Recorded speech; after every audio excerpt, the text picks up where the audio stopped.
Family Guy has been on the air for 17 seasons now, and is without a doubt one of the best-loved cartoon comedies out there. But even though it has been around for so long, there are still some facts about the show that might just knock your socks off, even if you're a super fan. You might think that Griffin is just another teenager trying to make his way through high school alive, but actually there's something pretty messed up about him that might just surprise you. Seth Green, who has voiced Chris since the beginning, actually based the character's voice off of none other than Buffalo Bill, the super disturbing serial killer from The Silence of the Lambs. What's the problem, officer? He had been playing around with the impression with a few friends of his, and they actually dared him to do it in the audition. If that doesn't make you think differently about Chris, the fact that he later recreated a famous scene from the movie on an episode of Family Guy sure will. Now that the show has been on for so many years and is such a part of television history, it's pretty much impossible to imagine anyone else voicing the iconic characters we know so well. But Brian Griffin could have sounded very, very different, because none other than William H Macy auditioned for the role. You darn tootin'. The character most closely associated with Seth Macfarlane himself was almost somebody else. Apparently, Macy heard about the show and was really interested in the role, but the show wasn't given much money to do their pilot, and they couldn't afford the already famous actor. The role went back to Seth. We wonder just how differently the character of Brian would have evolved over the years with someone like Macy behind him. We see the Griffin family sit down around the dinner table and eat. A lot. You'd think that after 17 seasons they'd mix things up a little, but in reality, the family literally eats the same thing every single time they sit down at the table. If they're not out at a restaurant, every dinner in the Griffin household is made up of mashed potatoes, peas, and 3 pieces of an unnamed meat. This is probably because it looks best in the animation style and makes things a little bit easier. But seriously, you'd think they'd be tired of it by now. We've all tried to get on that meal prep bandwagon, but by day 3 of the same chicken and broccoli, we can't even stand to look at it anymore. Imagine the same meal every night for almost 2 decades. Of course, being cartoon characters and totally fictional probably does help a bit.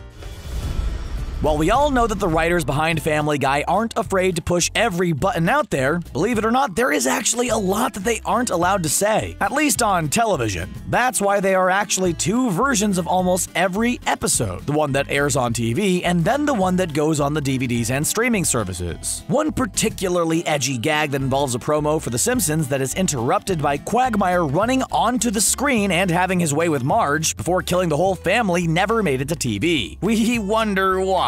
We know there's a legendary Simpsons Family Guy feud going on, but come on, man! What did Marge ever do to anybody? Like we mentioned before, Family Guy has been airing for all of 17 years, which is a pretty amazing gig for all the actors and crew who have been along for the ride. As an actor, it's rare to get a job that lasts 2 months, let alone 2 decades, especially when you consider the fact that in 2013, it was revealed that each cast member rakes in $175,000 to $250,000 per episode. And that was 6 years ago. So there is no doubt whatsoever that it has gone up since then. While they definitely work hard, it's still a pretty amazing salary for a job that you can go to in your pajamas, no less. Much like the food they eat, the characters in Family Guy have been rocking their signature look since the first moment we saw them. Who would Lois be without her green button-up and khakis? Or Quagmire without his Hawaiian shirt? Or Meg without her famous pink hat? But what you might not realize is that Peter has actually been wearing a woman's blouse the entire time. While it might seem like a minor detail, you'll notice that his shirt actually buttons up on the right side, which only women's styles are known to do. Maybe it was an animation mistake that they had to stick with, or maybe Peter just prefers a breezier fabric and a more flattering cut. We'll never know. Whatever the reason, Peter seems to have found his signature look, and it's still working for him after all these years. Meg has been the butt of the joke for as long as we can remember, and while she may not be the best character out there, we never really got why they treated her so badly. Sure, she's no Connie D'Amico, but she's nice enough, and hasn't done anything so terrible that wasn't spurred on by her family's antagonizing anyway. Well, Seth Macfarlane actually answered the question, and the answer isn't great. He said that the writers of the show had no idea how to write for a teenage girl, and so their solution was just to make fun of her all the time. Another solution might have been to, hire someone who could write for her. All of Seth Macfarlane's voices have become iconic at this point, not only for their uniqueness and distinction, but for how many he can seem to do, and how easily. So where do all of these voices come from? Does he just make them all up? Well, the origin of Peter might surprise you. His exaggerated Rhode Island accent was actually inspired by a security guard who worked at the college that Macfarlane went to, the Rhode Island School of Design. He used to imitate the man's voice for his friends, who got such a kick out of it that it became a regular part of his repertoire, and would eventually become one of the most well-known voices in cartoon history.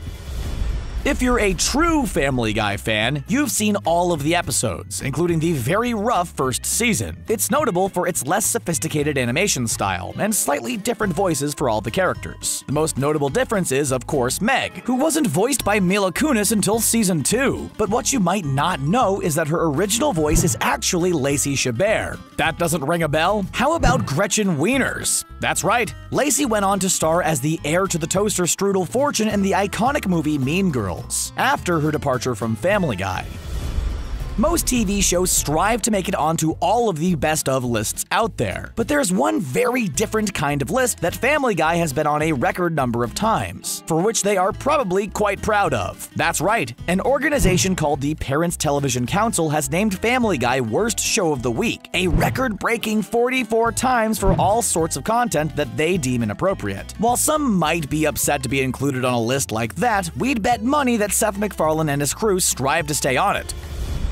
Amidst all of the gags and cutaways and 10-minute-long chicken fights, Family Guy actually isn't afraid to make a statement every now and again. And usually these statements come from Brian, who it's known shares the same opinions as his creator, Seth Macfarlane. One statement in particular had quite the impact back in 2009. In the aptly titled episode 420, Brian advocates for the legalization of marijuana with a very catchy song, Bag of Weed, a remix on the Chitty Chitty Bang Bang original song, Me Ol' Bamboo. The song earned Brian the title of Stoner of the Year from High Times magazine, and with legalization happening more rapidly all over the world these days, it seems like Brian was really onto something.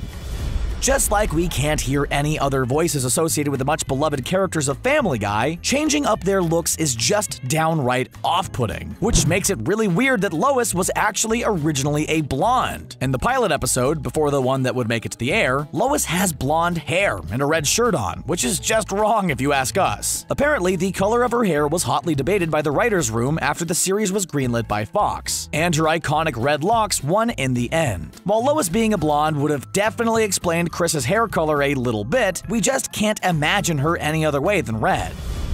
While the town of Quahog might be fictional, Rhode Island is definitely real, located in New England and very famous for its seafood. So much so that the show references clams any chance it gets, especially when it can be used as a not-so-subtle double entendre, which is pretty much always. Dirty jokes aside, it might seem weird that the show is so fixated on clams, but actually it all makes a ton of sense. We know Peter and his buddies drink at a bar called the Drunken Clam, but what you might not know is that Quahog itself is actually a type of clam, and is the official seafood of Rhode Island.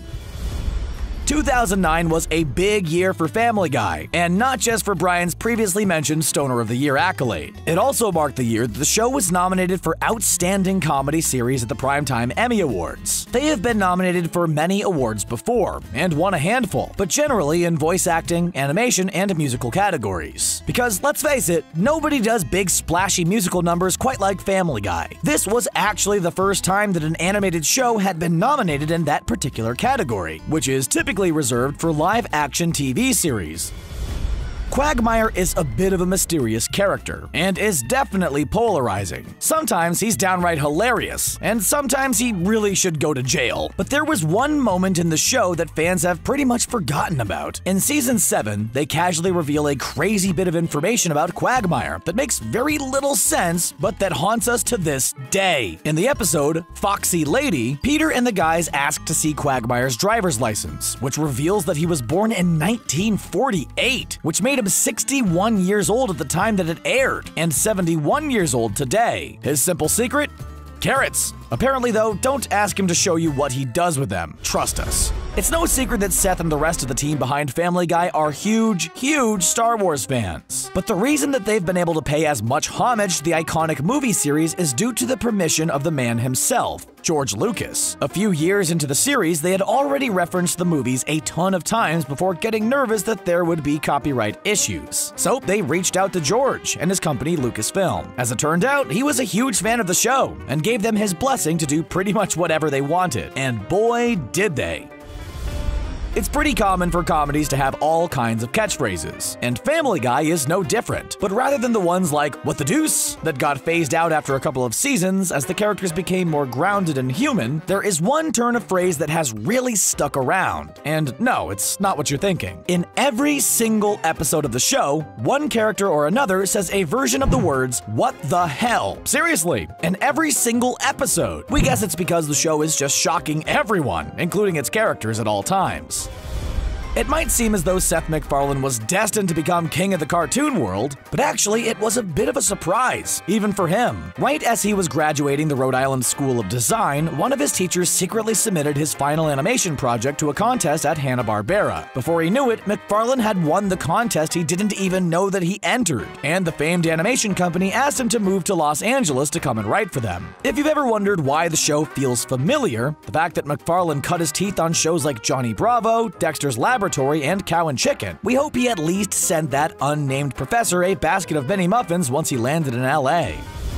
The cartoon that got Seth Macfarlane his spot at Hanna-Barbera was called The Life of Larry, which featured a character named Larry, shocking, we know, who was definitely an early prototype of our now beloved Peter. While working at Hanna-Barbera, he continued to develop his own characters and writing skills, which led to his next project. Macfarlane created another short called Larry and Steve, in which Larry adopts a dog named Steve, who, you guessed it, closely resembles Brian. Larry and Steve aired in 1997 on Cartoon Network as part of a series of shorts called What a Cartoon, and the rest, it seems, was history.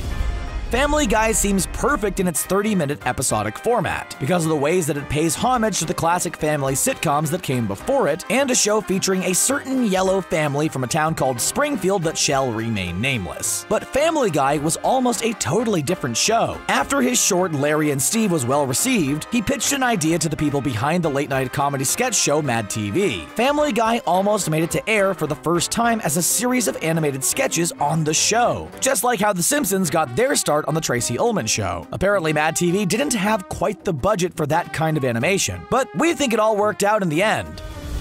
Family Guy has always been a divisive show, not just for their edgier content, but amongst the community of animated shows as well. While the beef with The Simpsons has been public and famous, seeing as how these similarities between the two shows are undeniable, it is actually Matt Stone and Trey Parker who have been among the most vocal of their critics. The South Park creators have criticized the show's cutaway gags as lazy, and been open about how they don't respect that writing style. They aren't alone, however. Apparently, they even received flowers from the producers of King of the Hill and The Simpsons in solidarity. While they might not all get along, Parker and Stone said their shared hatred of Family Guy really bonded these three cartoon families together. While the voice of Meg has changed since the pilot, the brilliant Alex Borstein was always Lois from the very beginning, and it would be just too weird to hear anyone else deliver her lines. But apparently, we almost lost her because of the Fox network. After the pilot aired, and the series was greenlit for its first season, the network apparently had decided to change the direction they wanted to go with the character of Lois, and Borstein actually had to re-audition with every other voice actress in Hollywood. Thankfully, they came to their senses and recast her in the role, and Lois's iconic nasal voice has become legendary ever since. While creating any show from the ground up is a ton of work, making a weekly animated show is a seriously amazing feat. It actually takes an entire year to get an episode on the air, from the story development phase through writing each episode to recording all of the voices and finally the animation stage. The entire process is huge and spans continents. They have to work on multiple episodes all at the same time to make any of this possible, so the combined amount of effort is almost unimaginable. We all know that fans are passionate about what they love, and fans just love Family Guy. That's why, when the show took a huge risk and actually killed off one of its most beloved characters, Brian, it just about killed the show. Brian's death and the introduction of a new dog, Vinny, caused such an outcry amongst fans of the show that they demanded he be brought back to life. See, they hadn't really been planning to remove Brian from the show, but when they took him out of the opening titles for a couple of episodes, it looked like he really was gone for good. Macfarlane says that they were actually really touched by the overwhelming response, and that they hadn't realized that fans had grown to care about Brian so much. Given that the show is one of the most successful in history, and that the entire franchise is now reportedly worth around $2 billion, it seems insane that it almost didn't make it to the air. But actually, Family Guy has King of the Hill to thank for ever making it on TV. See, MacFarlane was pitching Family Guy right as Mike Judge had signed a deal for King of the Hill, but the network was nervous about how Judge's show would do, so they rejected Family Guy. A year later, King of the Hill was so successful that Fox changed their minds and gave MacFarlane $50,000 to make his pilot, and the rest is history. Even when you think you know a show so well, after all these years it can still find ways to surprise you. What did you think of these facts? Are we missing any juicy Family Guy details we just have to know about? Let us know in the comments, and we hope you had fun watching.